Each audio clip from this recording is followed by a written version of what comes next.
from Studio 13 in California, you're listening to Wildcard with your hosts, John. Were there any Marines that threw like girls and you would not let them have grenades? Yes.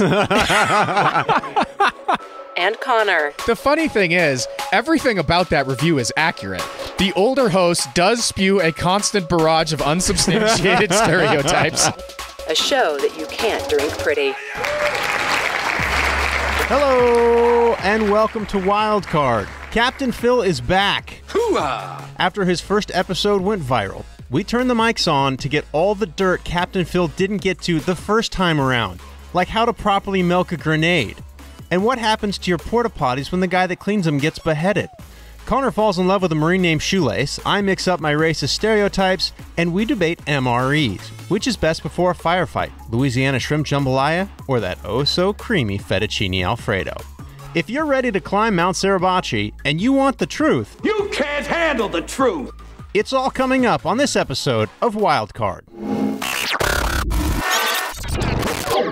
Hold on, I've got something for this. Oh, yes. That is the soothing sound of a vacation podcast.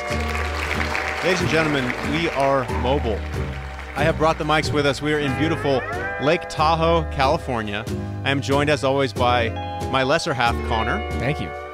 And back by popular demand. Hold on, I've got something for this, too. Conor, what does that music mean? That means it's we're about to go to the Revolutionary War. No, we are not fighting redcoats, although that is apropos, because we are taping this not long after the 4th of July.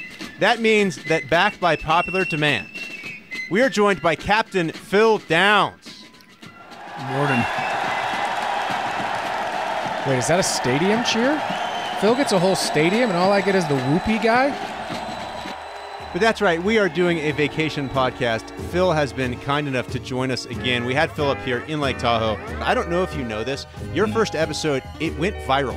Did it? Much like many of the conditions that Conor has on his skin. Those are getting better, by the way, if we're going to do a checkup. It has gone viral. Slightly better. I don't have the actual numbers in front of me, but on the Facebooks, it was literally thousands of likes, thousands of shares. It actually started an argument. What I've noticed is that there's a lot of pride in the armed forces. It's a lot. I hadn't heard that. Yeah, there's a lot of disdain for the other branches of the military. Ah, yeah. Everyone's a sister branch to each other.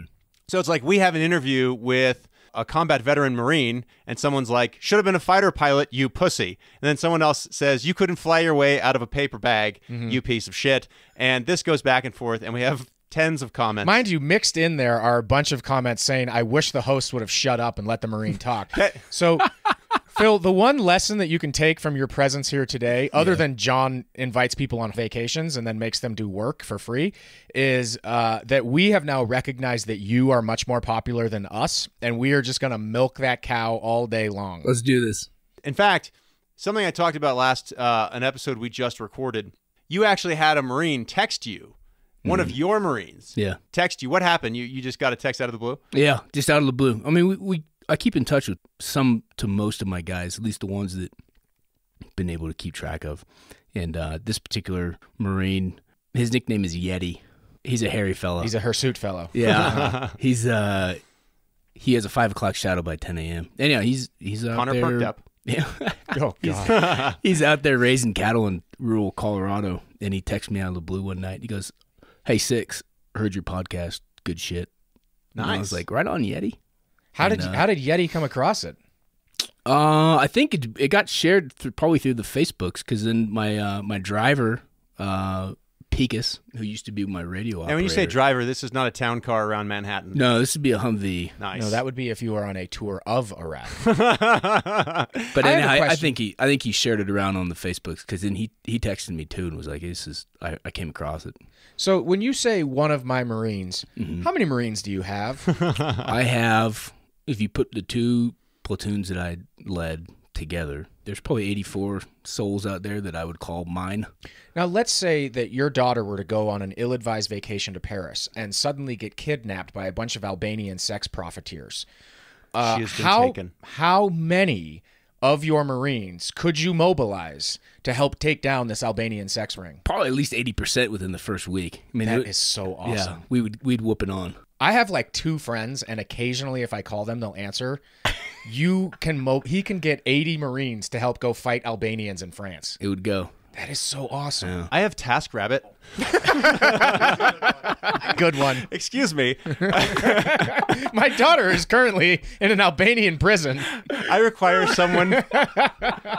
Now I heard something. I don't know if you can tell this story on air or not, but when you say you can mobilize Marines at the drop of a hat, I believe there's a time where you may or may not have had a 50 cal in the back of a Hertz rent-a-car. But are you able to talk about this, or is it like 7 felonies? No, we can talk about it in a hypothetical sense because I'm sorry, are you hypothetically an international assassin? No. What the hell were you doing with a 50 cal in the back of a rental car? I'm hypothetically, and to clarify, we're not talking about the M2 variant of the 50 cal, the fully automatic machine gun that John Moses Browning designed. Fictitiously speaking, how big is this not M2 fully automatic 50 cal? And purely hypothetically, was this in the back of your rented Toyota Yaris? It was not. or did you opt for like the Mazda 6? And there's just like this just poking out the 1-inch diameter barrel hanging out the back. We're turtle heading a 50 cal out of the back of our Yaris. Cool. It would be longer than the Yaris. I don't know. So to clarify, this wasn't in California because that would be that would violate at least a couple laws. I think that would be a couple felonies. We have a lot of laws here. Yeah. No. Our plan was to just try and do a couple 1 mile shots. Fictitiously, it wasn't like fictitiously. It wasn't like some government leader. No. Oh, it would have been way cooler if it was. We're them liberal political people. Yeah. No, this was in the. Should I be concerned right now? No. We had the moment of, hey, do you think what we're doing is going to get us in trouble? When he came pick me up at the airport, and we're like, because it's an anti-material round. Are humans material? Humans can be material, but you can shoot. So the different kind of I've removed the material of the left side of his body. Can we be pro-material? We can be we can be that. So as a former Marine driving around in a Yaris with a 50 cal, do you have an ID you can show and say, "Oh no, officer, this is legit"? Would you pull a man that looked like Phil over in a rent-a-car with a 50 cal sticking out of the unclosable hatchback? I would not. No. I would not. I would not either. I would be like, sir, let me run a roadblock for you because wherever you are going, you clearly have important yet dangerous work to do. In a different part of this world, we did put more stuff than just a 50 cal in a vehicle that wasn't owned by the United States government until I took it. So. Go on. Yeah. At that point, does it become yours personally, or does it become the taxpayers? I think it just became the taxpayers. I hold it in trust of the people of the United States. Phil, we need to work on your nomenclature. You procured it. I did. Well, because gear left adrift is a gift. Gear left adrift is a gift. Yeah. Well, the pickup truck was helpful, the one I'm speaking about, because we had 6 or 7 detainees to transport. Man, we didn't have any room in our Humvees. Did one of them previously own the truck before we, the taxpayers, got it? I think so, yeah, and I just kind of took it. Procured it. I procured it. And then I held it in trust of the American people, and then I delivered it to my higher chain of command. They sold it for drugs. No, these guys are actually selling drugs, which is... Your detainees? Yeah. Why are we sending you over there with a 50 cal to solve low-level drug dealers? Actually, this was tens of thousands of pills of ecstasy. Did we get to procure those? I did not procure any of the X, no. I'm pulling these cigarette boxes apart, and it's just in these bags that are probably... I would have to put 2 hands around to hold them, and I'm finding like dozens of these things, all full of pills. And my team leader at the time is like, "Are they selling aspirin?" I'm like, no, you dumbass, sir. Come on, this is E. Why? Sir, you're a dumbass, sir. He goes, "Well, how do you know?" I'm like, I can't speak, and I'm being honest, I can't speak from personal experience. I just know that these are not people who would sell aspirin, and that's not how you bag aspirin. And it got field tested when we brought it back. And by that you mean you made some private take some of it? You there, it's time to trip balls. Give him a pacifier, send him out into the field. Here's your diaper, your glow stick, and a pacifier. No, there's a DEA detachment in Baghdad, and I guess this got all the way back to them, and they tested it, and they said it was legitimately ecstasy. Why did you care about the ecstasy? We didn't know it was ecstasy till we got these guys. The stuff that I can tell you is that I'll use air quotes, we watched a convoy of trucks enter Iraq from Syria along a route that we had intelligence that said this is where the smuggle route for getting foreign fighters in. And so we figured this is what these guys were doing. And we found them in the desert in Iraq, found the ecstasy. We'll take you in. Do you need to have probable cause or ask for their consent to search their vehicle? At that time, the provisional government in Iraq, we were still training the police officers at that time, and we did this one on our own. And so, but I did testify in a preliminary hearing in Baghdad. Against the guys that you detained? Yeah, against the guys I detained. Wow. Why do I feel like nothing works there? I feel like in Iraq, there probably isn't an actual court, and even if you were convicted, do they really have a jail, or is it just like a dirt hut that they put you in until you use a spoon or a dried falafel to dig your way through the adobe wall? Is Conor, is what I'm saying deeply problematic? Do you think maybe you could hit just a few more racist buzzwords in that tirade? Oh. By the way, adobe is Spanish. You racist idiot. They have adobe in Iraq. Falafel. When I took a tour also, there, I specifically remember the tour guide pointing out the adobe huts. It's mud. He goes and with straw. falafel and adobe, neither of which are even from Iraq. This is the best. That was outstanding. They You're a buffoon. No, for these guys, it was about a month and a half afterwards. We got this email, and they said, "Hey, it was from our JAG detachment in the Green Zone, and we got to fly by helicopter from the western border of Iraq all the way to Baghdad For this trial? All of for this trial." expense Yeah. to put Wow. a few guys I think who had... I think they killed him. I think What? the Iraq government put him to death. For That's what- trafficking drugs? That's what the judge sentenced him to. Yeah. Holy Jesus. Where, See, do you know where I'm they were right. from? They were I'm right. entitled No to an need for a appeal. jail. In that country, it's like there's no jail because every sentence ends with chopping Death. off a body part, Yeah. or we're digging a hole and we're stoning you to death. Yeah, there's no handcuffs either because your hand is coming off. That's a good point. So anyhow, I get sworn in Iraq, and the judge puts questions to me. How long from coming into the judge's office to now we kill you? What was that period of time? An hour? It was an hour and a half hearing. So my buddy and I were present Seems for the whole appropriate. thing, and they brought through, I guess, three of the. It was 6 guys because 3 of the 6 were not involved in the drug trade. I guess they got released. How did they And then- determine that? I have no idea. I have no Payoffs. idea. They had more goats to bribe the judges with. I know our I mean, do the American officials say, hey, maybe you shouldn't just kill everybody? no. Do they It was, raise an objection? it's their system of justice. Next case, I see you have 3 unpaid parking tickets. That Kill will be him. death. Yeah. Death. Next case. He looked at the guy and he goes, "For every pill that you smuggled, I'm sentencing you to death."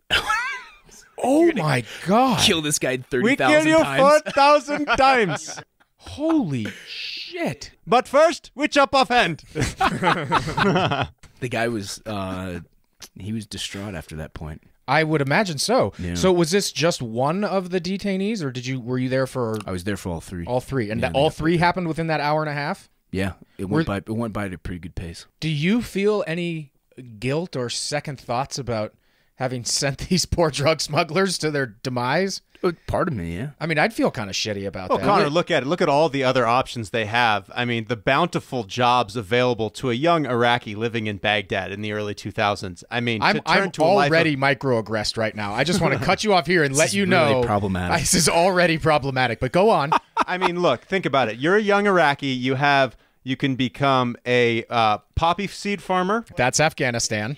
a ecstasy drug smuggler, or a terrorist. Those are Oh my God. that's my like God. career day at Iraqi High. You have become your father. I feel like I'm sitting around the barbecue We're with sitting around old Jim. man Trump voter. Okay, falafel. He can't falafel. even get his stereotypes right. Falafel I and left Adobe. falafel cart guy off. Adobe builder, Adobe Poppy wall seed builder. smuggler. Poppy seeds are in Afghanistan. There's no poppy growing in Iraq. Oh my God. They have a need for poppy seed bagels in Iraq as well. You're being racialist. That's outstanding. Oh boy. Look, those aren't the first 3 guys that I've been responsible for their life being completely upended. But even from the sample, I felt good. But to answer Connor's question, I felt better about these 3 because there was a process.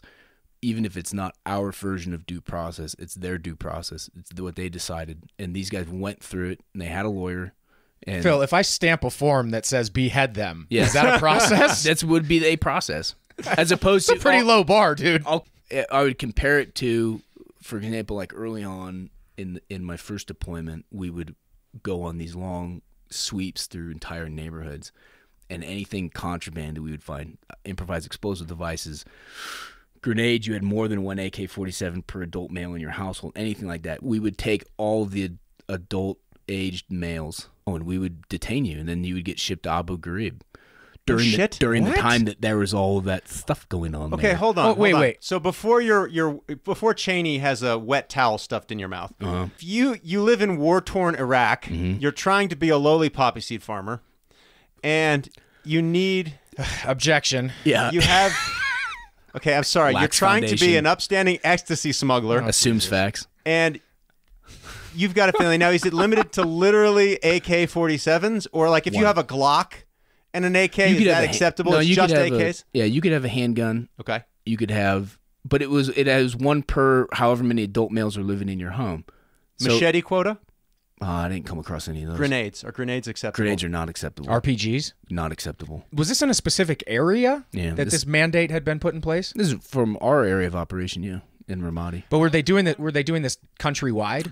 I understood it to be countrywide at the time, yeah. How does one determine, A, the ownership of a rusted, formerly Soviet AK-47 in a building full of people, and B, call me crazy, but how does one go into houses with people that have, at a minimum, one AK-47 per person? Because that's the minimum. And say, give me your guns. Okay, so let me break that down. How do we determine Ownership of a rusty AK? Is it in the house? Okay. It's on the premises. Okay. So that's ownership. How do I justify going in the house? There's no justification needed. But was that like an order? Like somebody said, okay, go in the house and find out how many AKs. Oh, I see what your question is. No, the order would be like, okay, at this phase line, which is just like a line drawn in the map, you're going to move south until you get to this phase line. Let's say they're a kilometer apart. Every home in your sector, right, if you divide this area into thirds or quarters, depending on how many units you have, you are going to go into every home and search it. It's part of the Hearts and Minds campaign. Yeah, no, and the other big part of Hearts and Minds is arresting every adult male and sending them to Abu Ghraib. Yeah. After you absconded with all of their adult men, did you leave one AK per woman? No. In the house? No. So oh my God. Can you do one AK per dude and one woman has an AK, or are we just beheading people because there's one too many AKs? I don't know if I ever came across that dilemma. I probably at the time I would have taken both adult males and all the AKs. And what are your thoughts on gender fluid firearm ownership? There wasn't a whole lot of that. Was a man, became a woman, still has the gun, still has the AK. That is called a unicorn. I think they've been beheaded long before they can transition in that part of the world. So just to be clear, you are now leaving a village or town full of unarmed women because you have arrested the men and taken the guns. When you put it like that, you make me feel bad, but yeah. I'm concerned that we've invited Phil onto the show and we turn this into the Nuremberg trials. Maybe we should just ask nicer questions. I don't mean to be giving him such a hard time. No, it's just everything you say is problematic. No, look, Conor is the most woke. In fact, we have later in the show we have some millennial news, and we even, Phil, you'll love this. We triggered a millennial. Did we? Yes, we did an episode. Big time. We didn't. This is my favorite part. We did an episode called "Millennials Suck" and Jake Paul's a steaming pile of garbage. A millennial listened to it and was shocked to find out it wasn't pro-millennial. And on top of that, we're ignorant, which we are can't really disagree with that. Yeah, anyway, you've demonstrated that one today. Just for the record, Phil, I can't remember. What is your birthday? July of '81. I think you're a millennial too. I'm right at the first part of that wave. I think. So, John, you're outnumbered today. But could I tie a bow on that whole thing? Please. What we had to, and this is part of the problem with like, hey, we're going to export this regime change and democracy thing while fighting a counterinsurgent war and, leaving a 23-year-old in charge of other less than 23-year-olds armed with rifles to go like bring about this sort of governmental change in democracy. And when you give the orders of, look, we have to take weapons off the streets because we're getting in firefights every day. And it adjusted. I don't want to make it sound like it didn't get softer and more conscientious, but certainly it did. because there were some real consequences, man. You pissed a lot of people off when we did stuff like that. Yeah. We paid for it and probably continue to. So, you know, my outside view I think we've been at war for the past like 28 years straight in this country. It's really got that kind of fix it while flying mentality. I think also it's kind of, I think they're genuinely, I really believe this. I think there were some people who were genuinely surprised that there was not like this uprising of upswell of democracy and all these like Iraqis who were just so happy to have us there, and not just counting the things that we actually blew up and the lives we destroyed, but like examples like that. Like actually the stuff, I don't feel bad about the people that, you know, had to take it. But I mean, in a final sense, of people who had to die. Mm-hmm. I feel bad about the stuff where it's like, yeah, man, I know I sent some men to a prison that was notoriously corrupt, and for what? I don't know. I mean, from the standpoint of was I justified in doing it? Absolutely, 100%. Was it the right thing to do?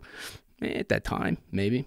But looking back on it, I certainly reflect on it and say like, maybe we shouldn't have been there in the first place. I would have solved it, but you can't undo that. So, you know. I think this is apropos, but in the time that you were there, did you notice at the ground level mission creep, where at first it was weapons of mass destruction, and then, those don't exist, so now it's something else. Let's give them democracy. Yeah. And by the time I put my boots on the ground, there was no weapons of mass destruction rabbit was already out of the hat. And it was 100%. We need to transition this government to the Iraqis to control it, to find Iraqi solutions for Iraqi problems. That was our mantra. So it was the beginning of the Hearts and Minds campaign. I don't know what the quote was by the administration officials at the time, but it was like, well, you fight the battle with the army you brought. It's like, yeah, man, you guys didn't really think this one through. And again, I think there was genuine shock and surprise that there weren't more Iraqis who were going to come together like the Continental Congress did and be like, yes, let's seize on these Western values of freedom and democracy that we have no foundational experience with. I'm pretty sure Jared Kushner's been put on that job, so it should be solved any day now. I'm surprised it hasn't been fixed already. I'm waiting for it. It's funny because as we talk about this, I don't want to be presumptive enough to think that we can solve peace in the Middle East. I love solving world problems. I always have the solution. I'm never wrong. We've got freaking Butcher's Golly John over here. Just a fountain of wisdom. John would be great with the falafel Adobe poppy seed salesman comment. You put him in the UN, it would just be a laugh. Every problem solved. Oh my God. The translator sitting there trying to imitate his bad voice impressions. If we have learned anything over the course of this podcast, it is that I clearly never make mistakes. Nope. I am always culturally aware, extremely woke. Mm-hmm. Totally woke.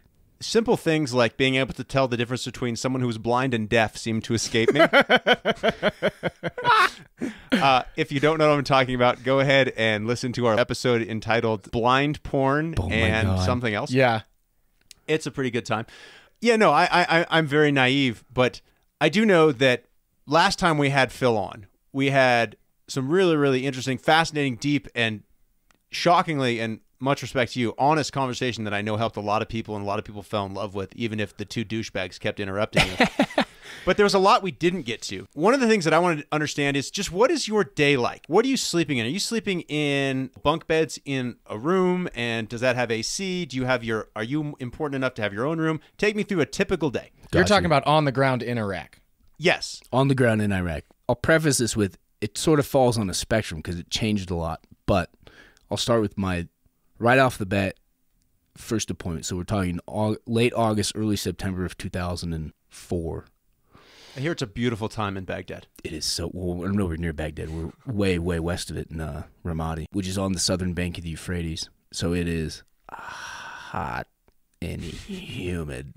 And how hot? How humid? Yeah, it's way over 100 degrees. The humidity is crazy, and plus, I'm carrying 90 pounds in my battle kit. What goes into it? 90 pounds. What goes into a battle kit? Well, I got enhanced SAPI plates. I don't know what SAPI stands for. Small Arms Protective Insert, something like that. Sounds good to me. They're these like big, heavy ceramic armored plates designed to stop rifle rounds, and you wear one in the front, one in the back. This is before we were given side plates. And then, you've got 2 hand grenades and a smoke canister, star cluster. What's a star cluster? It shoots out a pyrotechnic. Awesome. Just signal. Oh, I thought it was just like for fun, like 4th of July. Well, we did that on New I was Year's. gonna say you never set those off. Yeah. No. Probably $1,000 literally a pop. The one night we were allowed a rum ration was rum ration. was on New Year's, and we fired What do so you want, many... a Spanish galleon? yes, deal with it. So many fucking star clusters that night. But anyhow, the heat was the hardest thing to deal with, and we were billeted in this like awful converted like motor transport. Like I'm guessing no AC. No. Oh. And so at no point in your day do you get the delicious cool of AC. We got some units in, but then they would break. I mean, we wouldn't have reliable power, so they would just like conk out. How often do you get to shower? I mean, can you count on one hand the number of times you showered there, or was this a regular occurrence? My first month in Ramadi, I did not take a shower with Bet water. You smelled like a treat. Yeah, I would take a bottle of water, like a 1.5 liter bottle of water. I'd poke a couple holes in it with a knife, and I'd take a bar of soap, and I would like wash my junk, my hands, and my face, and that would be about it. That's what I could do. And your clothes, so you haven't showered. It's over 100 Clothes degrees. Clothes are starched, stiff. But do you wash them? like Is there someone that washes them for you, or you just put on the same They fantastic... don't get washed? Not at that point. Eventually they would get washed, but then it got worse because this truck would show up, driven by an Iraqi. It would come onto our base, and it would like pump water from his water tank. But the water this guy was bringing, he just would he'd stick a hose in the Euphrates River or something and pump it straight out. And so you'd end up with what Conor's got all over your body. You know what I mean? That's what I'm sitting here wondering, why am I the one with the contagious skin diseases? Oh, so my feet, after my first deployment, my feet did not heal for years. What does that mean? They would just constantly, I'd slough off skin constantly. I had an athlete's foot, just like would not, no matter what you put on it. You are both now really, really disgusting. Oh. But is there anyone I have on the show that does not have a necrotizing skin disorder? So eventually we would wash clothes, but then it was like, why do that? Because you get the full body itch. From the water that they were washing. Yeah. Like, would you have a weekly undie flip from right side out to inside I didn't out? even think about that. Do you have more than one pair? I brought 7 pairs with me, and then I just sort of went from one to the other. What about socks? Is it like in college? Same thing with that. In college, the guy that lived next to me, Elliot, had a pile of clothes, and the way he laundered his clothes is he would just pull from the bottom of the pile, and that was clean. So he would take something off, throw it on the pile, and then if he needed something else, he would just draw from the bottom of the pile. It's like a compost pile. It's aired out long enough. Yeah. And is this kind of how it worked? No, there's no piles of anything. I mean, we were all we had very small berthing areas, so it was really tight quarters, and you couldn't have a pile of anything because you would drive yourself nuts. At any point in your tours, did you work with or interact with CIA personnel? Yes. Is that all you can tell me? It depends. And are they just wearing like a business suit or like khakis? They had really cool gear, man. This one guy, I remember the quality of like the night vision goggles that they had. You could like read a book with them. Huh. I mean, they were that clear. And they wore like kind of like that Pro X mountain bike kind of helmet looking thing. Huh. Sounds and, awesome. They had really cool M4 rifles with silencers. On their name tape, it wasn't their name, it was their blood type. And the guy would just tell me like, yeah, we're ODA. ODA. Other departmental agency. I'm going to assume that they were going to invade the local poppy farms. Okay. Yeah. And That's John's idea. yes. And arrest the local Adobe factory owner for his corruption and not producing enough dolmas for the winter harvest. I got nothing. You nailed it. Let's take a quick break, and we'll be back in a moment. Wildcard is brought to you by Coinbot. Access cryptocurrency pricing and market information right in your Slack or Telegram group. To add Coinbot for free to your group today, please visit coinbot.co. One more quick thing before we get back to the show. If you enjoy any Wildcard episodes, then go ahead and tell a friend. I know it may not seem like it, but this kind of drivel actually takes a lot of time and effort to cut together and to put out.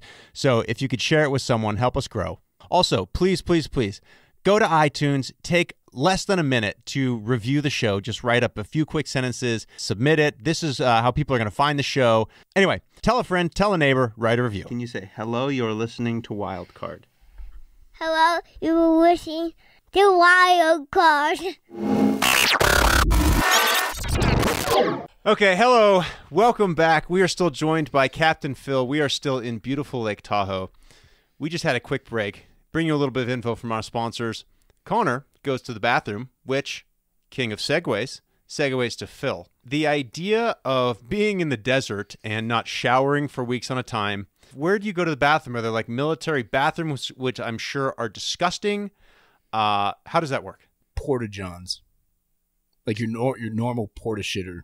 Those do great in hot weather. Yeah. Ooh. What smells better, you or the porta-john in 120-degree Iraqi heat? The Blue Death shit lake that's underneath your ass, and it's 130 inside the damn shed because it's 118 Oh my God, they get outside. so humid. It's like the poo effervesces. Dude, it'll knock the wind out of your lungs. Your most common place is the porta shitter. What if you're out raiding houses? Well, if you're out raiding houses, then you got to use the local, which is the hole cut out in the floor. Pardon me, ma'am. I know that we've taken your AK-47s and detained your husband. Could I use your bathroom? But there's like a spectrum of places, like mosaic tile bathrooms inside the palaces in the green zone, and I've pooped out in a wadi in the middle of the desert. The great thing about the wadi is it's a depression, so you have natural cover and concealment.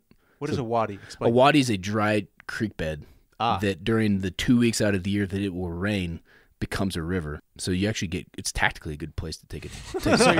So you're pooing in their water supply. Their water supply is poo. It's bad. It's so bad that we get health briefs on don't even think about taking a swim in anything because your dick will fall off. That's what they tell us. They tell you there's a parasite that lives. I don't know if it's true or not. This is what they tell you. They're like, you want your dick to fall off? Go jump in the Euphrates. So none of that. And then they're like, we've got a great idea.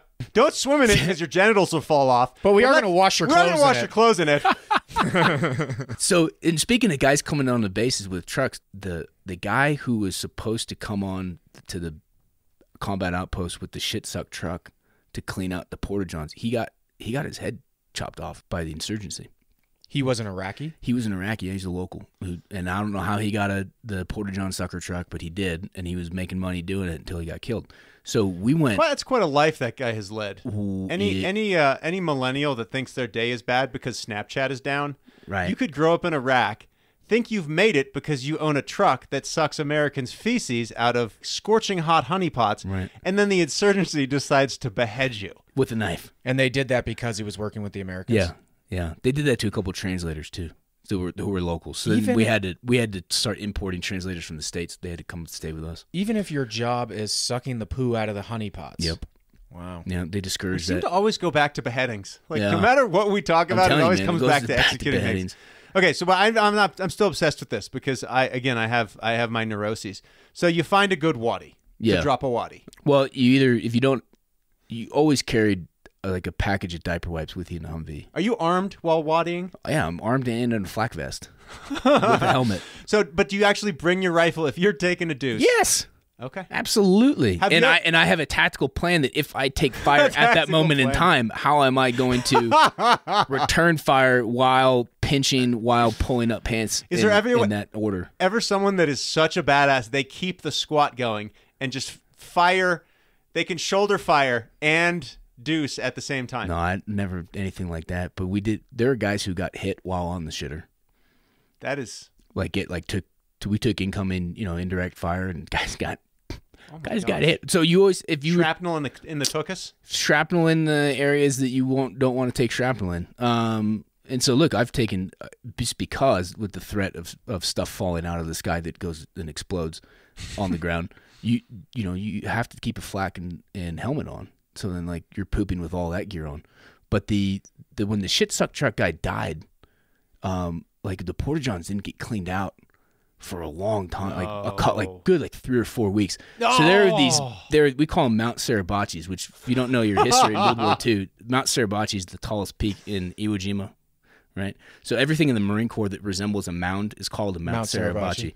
So that's where the raising of the flag picture was taken. Yes, there's a raising flag, and it's the monument in D.C. It's quite a tribute to the Marines that raised that flag. I'm sure Ira Hayes appreciates that. Ira Hayes would be damn proud of it, I'll tell you that. So we call it the Mount Suribachi because it groundhogs up, the poop just piles up. And it's like Jabba the Hutt. Yeah, Jabba the Hutt pokes out of the rim. So you got to do this hover squat on either side, which those things are not load rated for the human body to stand on.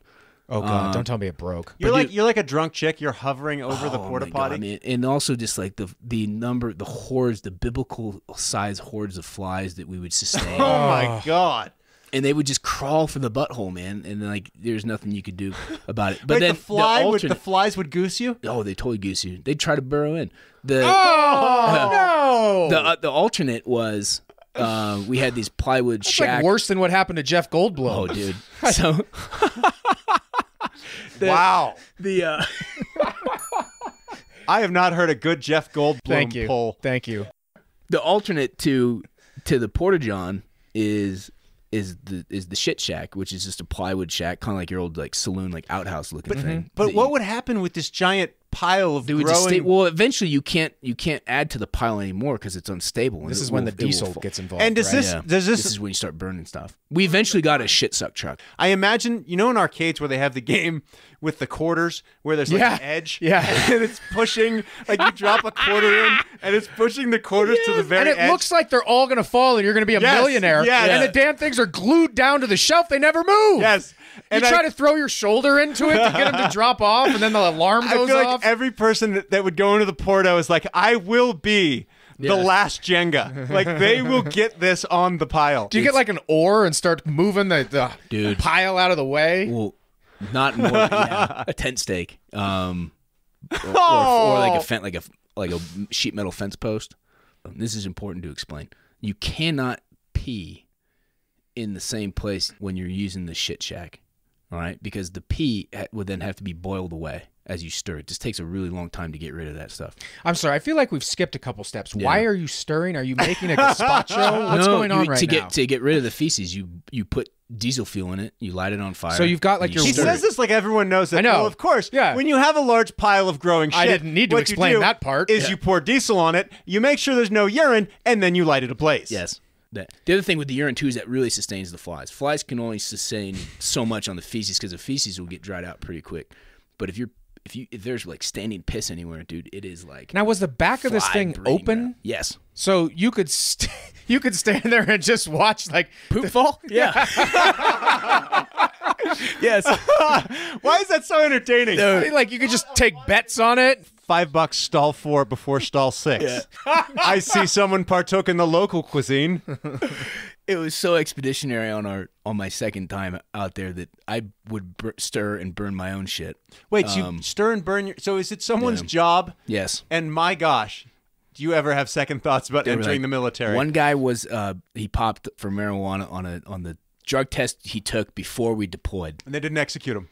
No, but he was just given shit stirring detail for the entire deployment. I hope he enjoyed that joint. But man, it's actually like, and this is also, we would burn trash at the same time. So a lot of guys actually ended up getting sick from a lot of this stuff, like long-term health problems. What the fuck? You roasting marshmallows on it? I mean, no, it constantly sits around, like you're constantly breathing this stuff in. But okay, so you pour, why diesel? But because that's what they have. That's what we have. Is we run the Humvees on. Did you ever use one of your sparklers to light it ablaze? Oh, that would have been pretty awesome. Man, God, did you ever run a trail of diesel in the sand? That's a shit-tacular. And then light it at the end and watch it go. No. We just light some toilet paper on fire and toss it. Okay, this brings me to another question. But you had to pee in the pee trench first. Before your next question, you had to pee in the pee trench. You had to double stage it? You had to double stage it because you can't pee in the catch basin. That is light on fire. That is a logistical nightmare. Dude, so it is. If you're running a code red, like you've got guns hot on the back end. And you got to go, and sometimes they go at the same time. My old man prostate, if I'm standing at a pee trench and I'm guns hot on the back end, you're losing it. I don't know if I can hold it. Oh. And look, the pee trench causes a lot of problems because you're only talking about sustaining hordes of flies. But there was always the risk, like, because we took indirect fire a lot of times, and so that happens when you're doing the necessaries. Now he said necessaries. Now I asked this not because I want to know, but because my colleague is very interested. Oh yeah, I'm gonna object preemptively. I remember when we first had Captain Phil on, I had a list of highly intelligent, insightful, deep, respectful questions. I remember making fun of these. And then out of nowhere, where do you poop? We've covered that, Connor. Oh, sorry. Yeah. Sometimes I tune out when you're talking. My immature, low rent, if you will, colleague was very, very curious to find out where oneself gratifies. He may have some skin in the game. I don't know about that. Okay, go ahead. Okay, Connor, put the phone away. Don't take notes.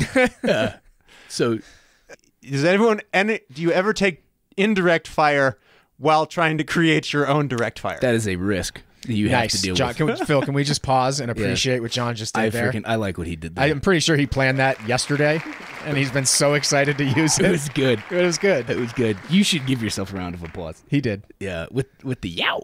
Wait, hold on, Phil. Before you describe this, Dun dun dun.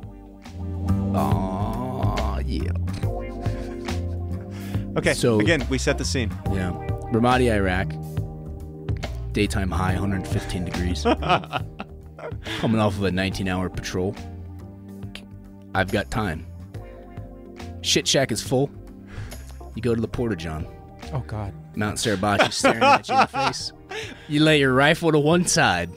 We don't need to go into explicit detail here.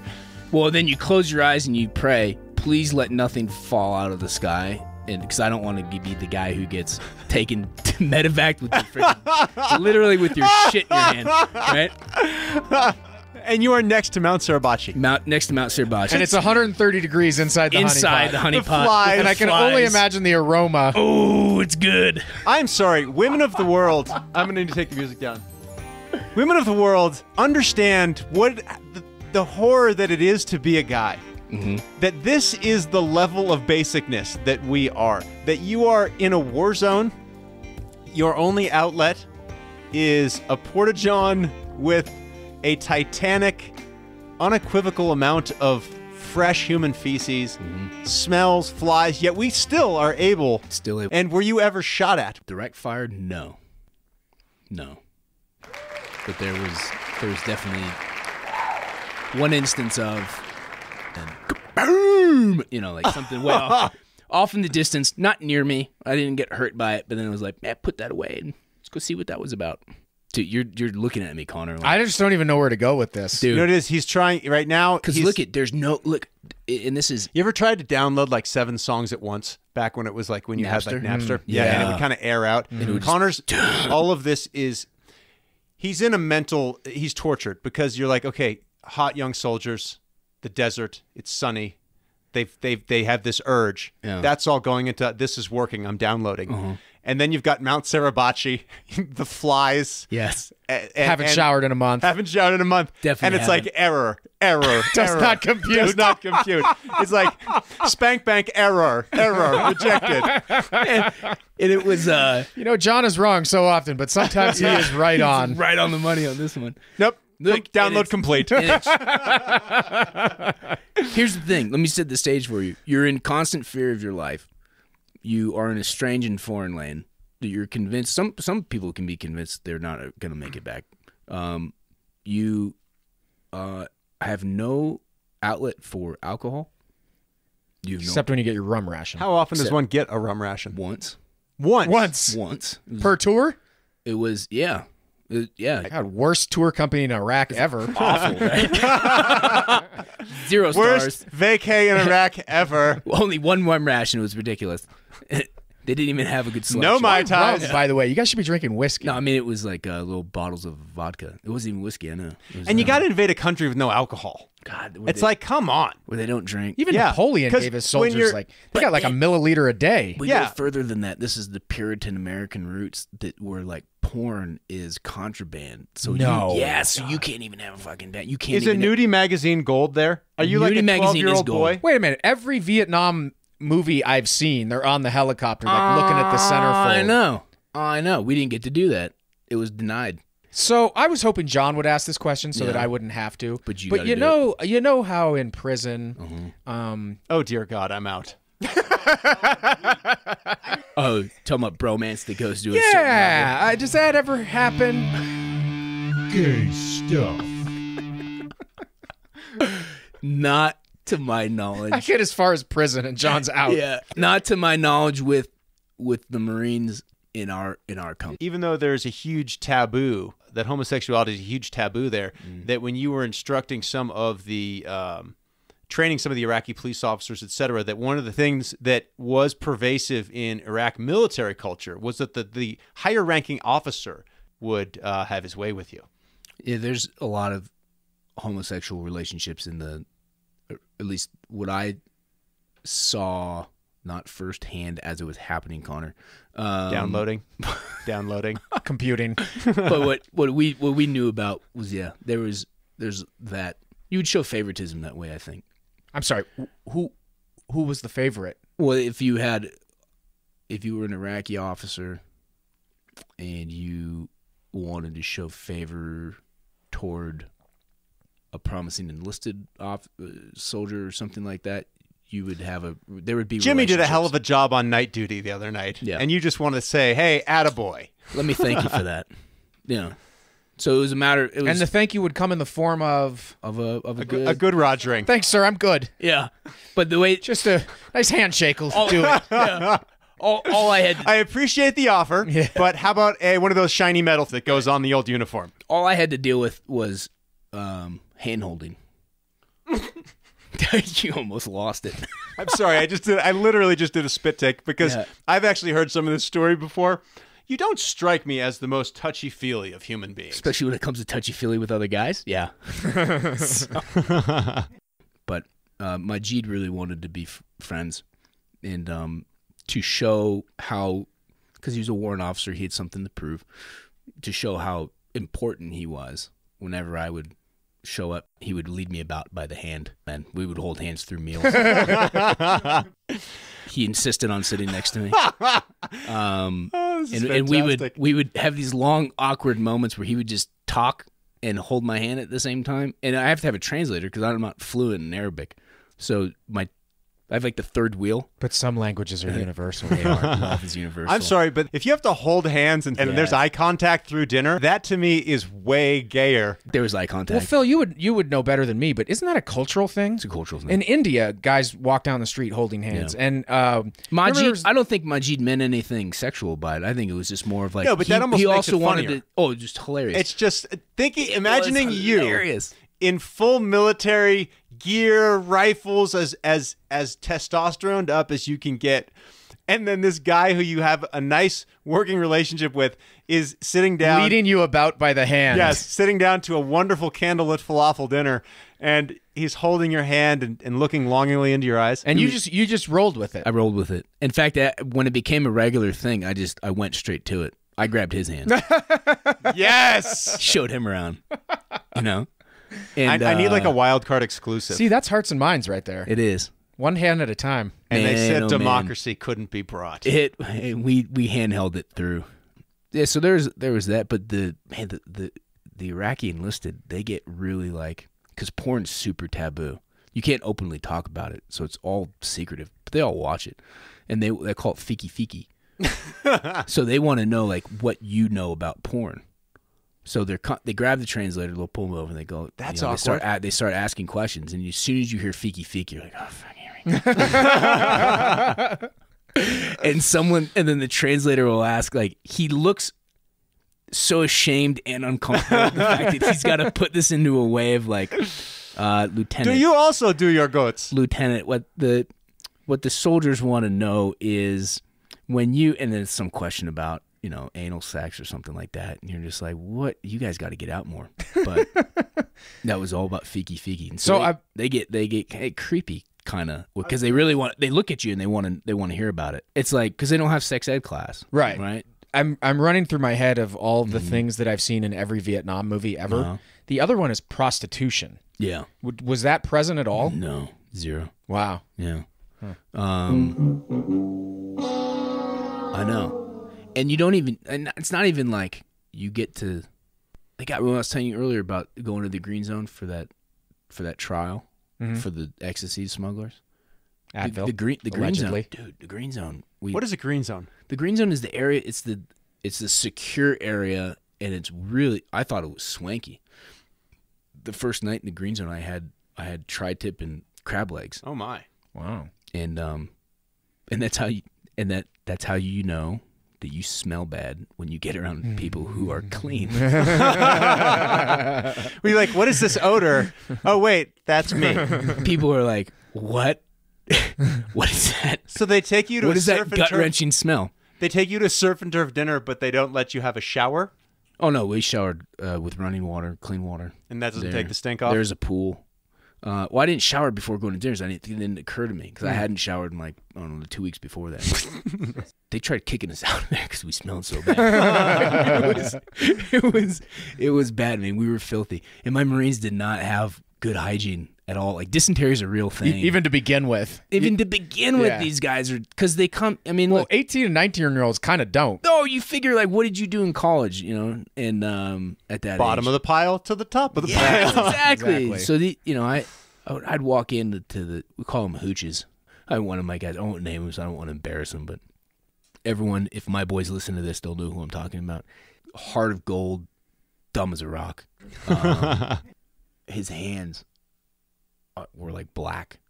And I go, have you washed your hands? Oh no, sir. When's the last time your hand saw a piece of soap?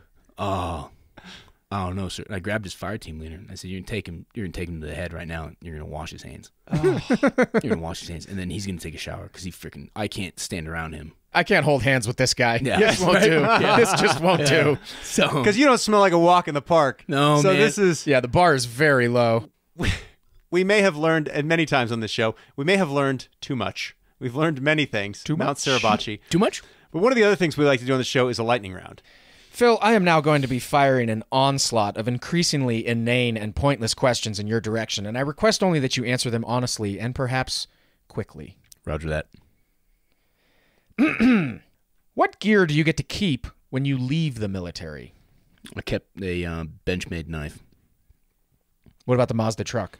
Definitely didn't get to keep the Mazda truck. I kept my canteens. I kept my gas mask. A head? Maybe head? an ear. Come on, you kept an ear. An ear? Oh, you're talking about human body parts? Yeah. Oh, my God, no. Fuck. No. And then Nobody's got like a necklace full of ears on it? No. And then I was gifted. Have I watched too many movies? Yes, you have. I was gifted an Iraqi flag. What about like uniform? Like you keep uniform, boots? Oh, I have all anything? my uniform, boots, and stuff Rifle? like that. No. John, you're slowing my lightning Okay, round shit. to a light drizzle. We were only on question 1. What item is like gold when you're on tour? Oh, man, diaper wipes. Diaper wipes. Diaper wipes. What is the most embarrassing thing you ever did in combat? The most embarrassing thing I had is I had this tendency where I had to pee really bad. I had to urine as soon as a fight would start. I had to freaking urine. So the most embarrassing one was right at the outset of a fight that lasted for several hours. I had to freaking pee, and I was like, gents, we're going to have to wait 30 seconds for me to pee before we get rolling on this. And we're in the courtyard of some Iraqi's house, and they were out there because we pulled them out of the house while we were in it, and I peed in the guy's courtyard right in front of him. He wasn't happy. He wasn't upset. He had no say in it because in my other hand was a rifle, and then my that jump. works. I was going to say you are already the most manly man I know, but if you were able to effectively return fire while urinating, I mean, you would get an applause round from our sound effects. I was given tactical tasks while peeing. So I was on the radio while pissing, communicating what I would do.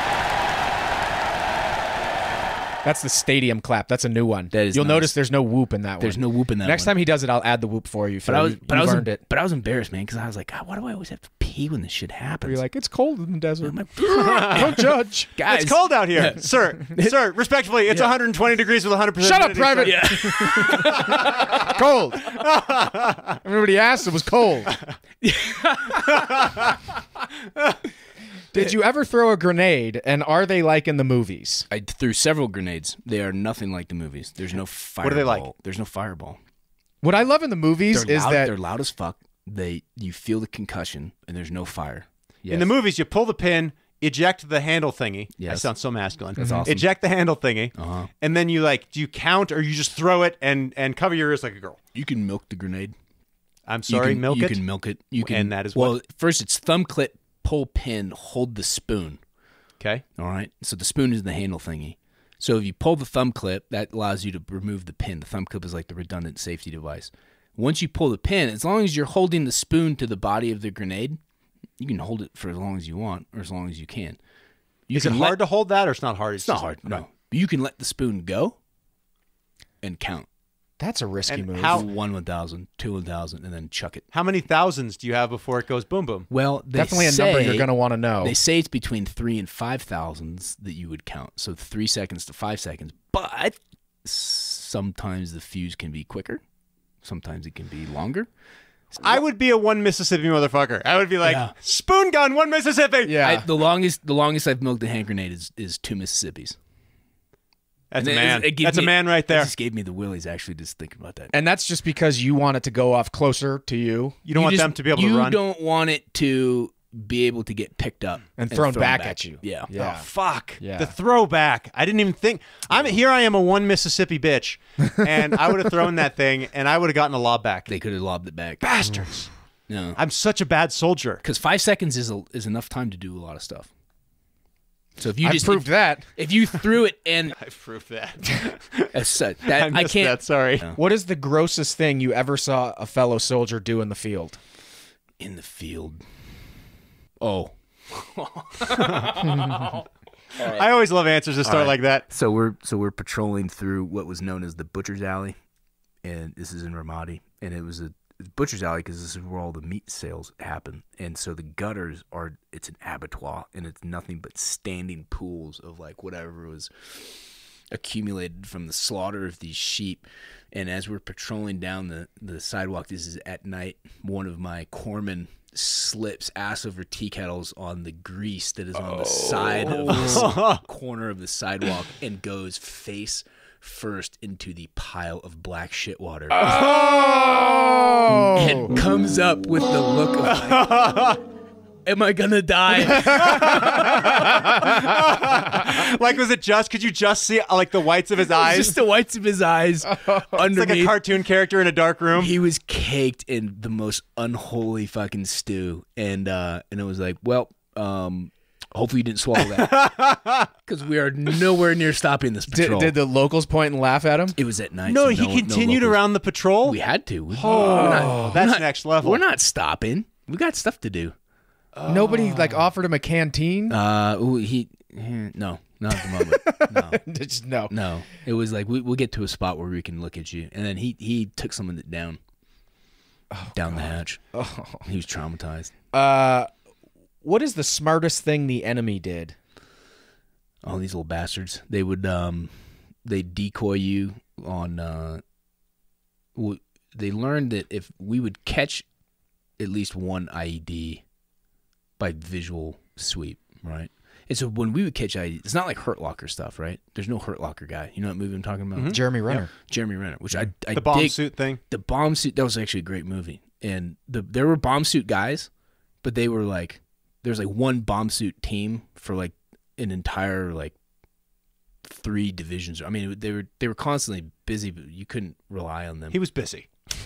So we had to go do that stuff on foot, like walk around and look for IEDs. So the smartest thing those guys did was they'd decoy you, and like they would put one that was obvious. You'd be like, "There's an IED," and then you go to, because we have to do the dismantling, right? So you'd run up there and like take the thing apart, and then there's like 2 or 3 other ones that you don't see that they get you with. The smart thing that they did with that in that context was they started a transition from just laying them hasty on the ground or even hastily burying them to, and they did this mostly to the battalion that replaced us. They went full buried, complex like pressure plate trigger systems, and they were crafty and effective. On the grenade one. Yeah. Were there any Marines that threw like girls and you would not let them have grenades? Yes. That could really be deadly to everyone involved. Yes. You cannot. 1 Mississippi, yeah! When you throw grenades in training, you try to weed those Marines out. You don't get the grenade patch? I had a group of Private Lamar Luttrell, you will not be receiving grenades. I had a group of Marines in getting ready for the second deployment. I had one of my guys. We're doing the grenade house in 29 Palms, and he's so short choked, limp-wristed this freaking grenade. We yanked him backward by the strap on the back of his Kevlar. It was live? It was live, and we had to yank him out of the way. He dropped it at his feet practically. Oh my God! Shit. It was, and I was standing behind him, and my platoon sergeant was standing like to the side as the other safety officer. And so you get to the corner of this opening, and it's a concrete house. It's like the special ballistic concrete. You throw grenades in it, and it's like absorbent. He like does the whole thing. Thumb clip, pulls a pin, has the spoon. We're practicing the milking part, right? And so he goes like, lets the spoon go, and then realizes what he's done is like, and then it's kind of like, hey, Just panicked. Panics, short chokes the throw, and his wrist was limp, and the thing just kind of goes plop plop, and I'm staring at it, and it's like, what? Yell out grenade, because then that's bad. Grenade's like warning everyone to get down, and we just go backwards as quickly as we can, pulling. Did you subsequently issue him a grenade specifically designed for his limp-wristed throwing style? like in Revenge of the Nerds, where they do The spoon was flexible. No, man, we did not let him. Carry Holy grenades. shit! I would give him dummy grenades. You know the kind with the bottom drilled out that you can buy in novelty stores. Yeah, I would be like the complaint department. Yes, he would have those. Yeah. And my luck, we'd be down to a firefight. I'd be like, grenade. He'd be like, I've got it. Woo! One Mississippi. Woo! Yeah. Little known piece of trivia: that is how Al Pacino went blind in *Scent of a Woman*. He was drunkenly juggling grenades. That's right. Yeah. I don't know how you would do that, because once the spoon's off of it, yeah, you can't juggle you it. can't juggle it. So did this grenade go chuck that off? thing. And did you get concussed? It was concussed. Yeah. Oh yeah, man. It was way too close. It wasn't in the room, so there's nothing to absorb the blast. Don't you Have you had multiple concussids? Don't you have shrapnel from in you? explosions? I do. Enough for a Purple Heart, or do they easily enough for a Purple Heart? Wow. Yeah. I just choose not to. I choose not to have the Purple Heart. Where's the shrapnel? It's in my shin, my right shin. Why no Purple Heart? Because I'm pretty sure we caused it ourselves. Oh, that makes sense. Yeah. Your 3-year-old hit John in the shin earlier today with a wooden toy. Yeah. Do you think that's comparable? No. Because he cried a lot about it. Not the 3-year-old, John. This actually happened when we had a Mark 19 grenade launcher on one of the trucks. A machine gun that fires a 40mm grenade. Right. I feel like we need a moment of silence for how awesome that is. It's fantastic to see that thing in action. Anyhow, it comes when you put it on a pintle mount on the Humvee. It's got a locking mechanism, so it just doesn't fly around all over the place. The locking mechanism came undone. It hops off the T&E bar. It goes out of control as my machine gunner is firing it, and it ends up dipping down so that these grenades are going off maybe like 7 to 8 yards in front of us. Holy shit. And a lot of us got hit at the same time. My radio operator turned around and he's got his lip is split open with this big shard of metal. Oh my God. So wait, let me get this straight. It's the color of our grenade. Is this enemy fire? Well, sir, the piece we removed from his lip says U.S. military. So It's a gold. The cone of the grenade, or the dome of it, is gold colored, and then it's an olive drab body, and this big gold colored piece of metal sticking out of his lip. Sir, is it bad? No, you look great. talk You're about fine, talk about a Marine. shit show. You have an automatic grenade launcher gun that hops off its mount and starts automatic grenade launching Yeah. all about your feet and body. They're about 4 or 5 of them got loose.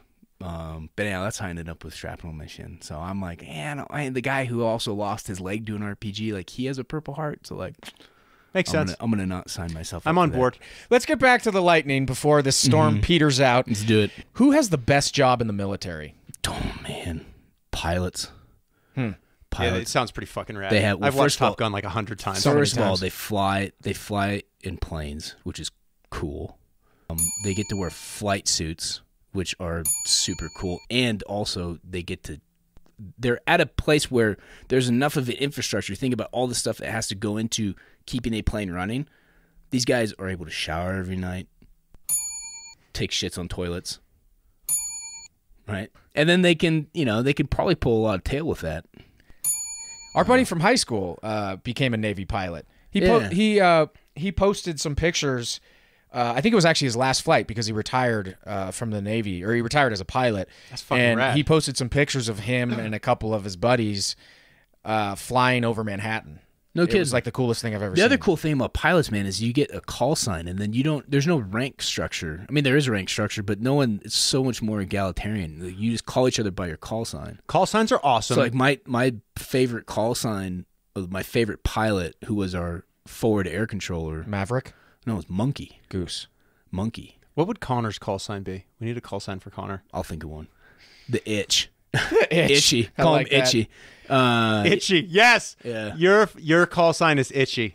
What was the best MRE meals ready to eat? What was the best one? What was the worst one? Best one for me is Louisiana Shrimp Jambalaya. Ooh. Yeah, because it came with the chocolate brownie. I do not eat shellfish out of a bag in Baghdad. Don't have to worry that it's not, because it's not shellfish. They call it shrimp jambalaya. It ain't shrimp, but it's tasty. And then it came with a chocolate brownie and a strawberry milkshake. Ooh. Delightful. Powder That you make into a milkshake. with water from the Euphrates.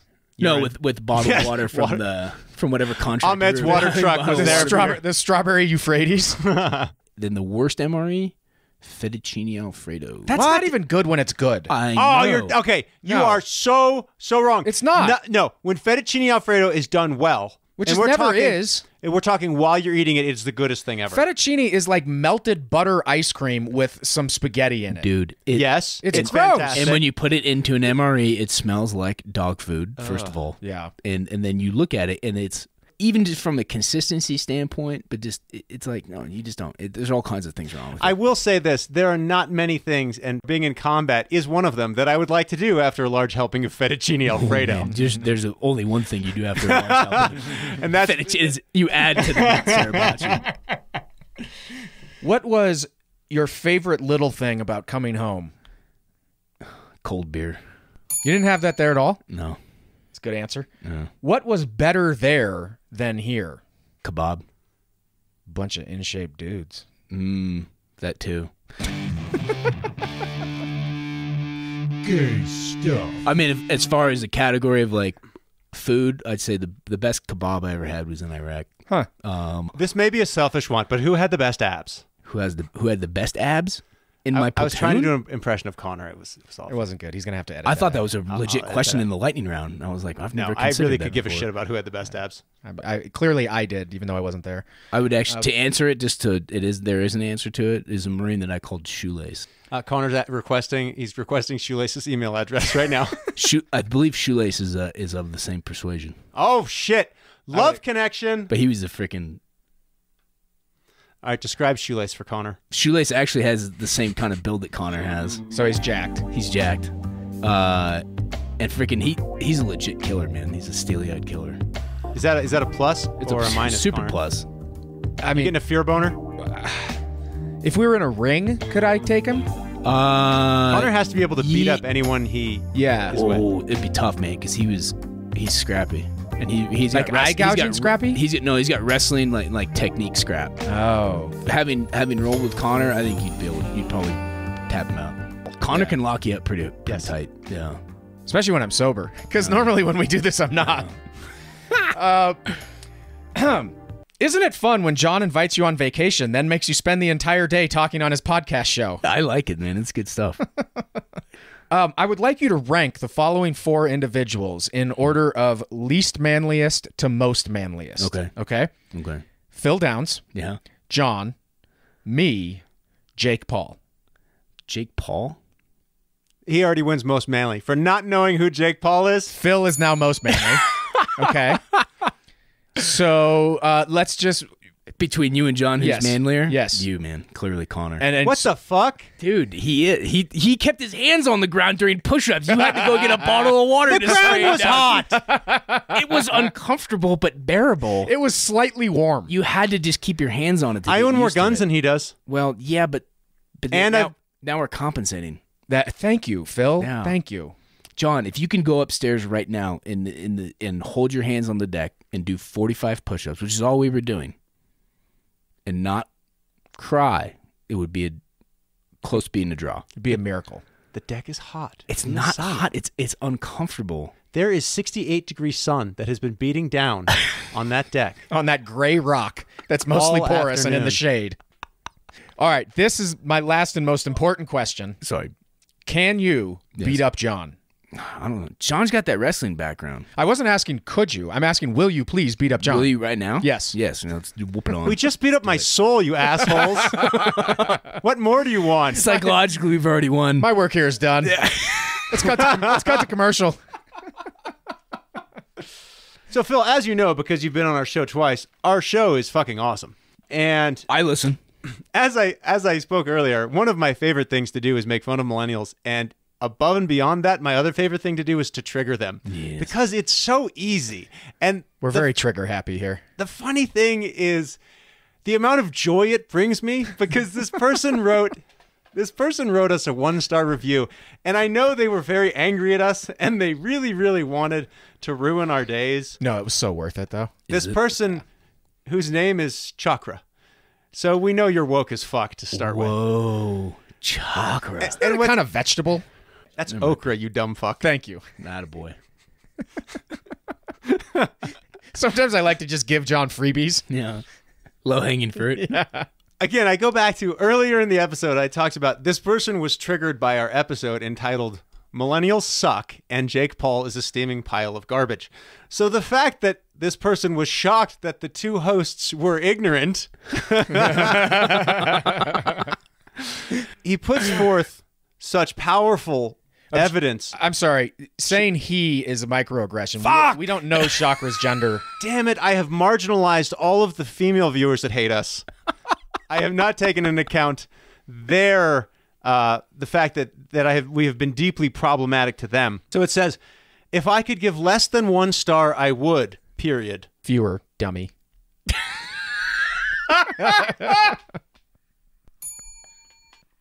Suck on that, Chakra. Boom. Snapchat that, dick balls. Oh, my God. That's Dick balls. Damn it. dick balls. If you're going to troll someone, because there's another grammatical error in here later on, you have to. Get your Mission grammar 1. Right. Yeah. Get your grammar right. You get every Yes. extraneous. You Yes, get your right. spelling right, Yes. and you get your grammar right, Yes. because you're trolling. You email it to your mom so she can double check it. You send Proofread it to that your high shit. school You English change teacher. use a VPN so they don't know you're from your parents' basement. All of those things. Yes. Ignorant older host. That's John. That's me. Because we weren't classmates at all. Who spouts off nonstop blanketing statements of all millennials. Quote. Oh, wait for it. Quote space, then the letter. Oh, that's a grammar error. All millennials are entitled. You have shown me no research and no facts. If you want to call all millennials entitled, prove it. So basically, the millennial who's saying we're not all entitled is entitled to proof of not being entitled. They offer no research, no facts, just conjecture. The only part that is bearable is the younger host. Thank you. Thank you. This is the only part of this that actually bothered me. Or here's another mistake. It's not, he meant to write brings thought and reason, but he wrote actually bring though and reason to the argument debate that they are discussing. I'll take though and reason. I'm happy with that. Here's by far my favorite part. If you like a podcast that is just rant and filler, this is for you. But if you're actually trying to learn something or even become enlightened, you will never find it here. If you're listening to a podcast looking for enlightenment, you're barking up the wrong tree. I mean, the funny thing is, everything about that review is accurate. The older host does spew a constant barrage of unsubstantiated stereotypes. Robble. The Falafel, younger one- Adobe. The younger one does occasionally attempt though and reason, and we basically achieve nothing. I agree with Chakra. Thank you, Chakra. Oh, Chakra, you are so woke. Chakra, in the end, I agree. As Conor said, we agree with everything you've said. We are not woke. I invite all millennials. If you are microaggressed, if you find our show deeply problematic, if you find that it marginalizes and Takes away your agency. yes, takes away your agency, then by all means, please visit our Facebook page. Send us a line. We need material badly. As you can tell. I want to, wait, I have my cheap music that I'm going to get my money's worth here before we end. I want to extend a very big thank you not only to Lake Tahoe for housing this mobile pod, but for Captain Phil Downs for returning for a second episode, which we hope will also go viral like many of the things that Conor sits on or touches. We learned many You already things used that today. joke against me. We learned we solved peace in the Middle East. Totally. We did. We learned the job opportunities available to a young Iraqi. They are going into Adobe. My fucking military music, this cheap sound effect is way too short. The Fife quit? Okay, Get that. Nah, it's better. Okay, we're out of military music, so we're now going to finish with the Hawaiian music. This is a top-notch show, ladies It's and high gentlemen. budget here. Super. I hope we spent learned- our production money on the Mai Tai that better be coming my way as soon as we're done. I think John's cultural insights are probably, He's like reverse Borat. he is the best. We learned the job opportunities available to a young Iraqi are going into poppy seed farming, building adobe walls, and becoming a terrorist. And lastly, we've learned you can never be the last man to add just a dollop to the top of Mount Suribachi. I want to thank everyone. Thank you again, Phil, and let's go make John buy us drinks. Let's go do that. That is another episode of Wildcard. We will be back with you very soon from our normal studio. We're going to get a beer. I am going to ask for Shoelace's phone number, and he is going to tell it to me. Thanks for listening to Wildcard. See live podcasts and pics from the show on Instagram and Facebook, or visit us online at wildcardshow.com.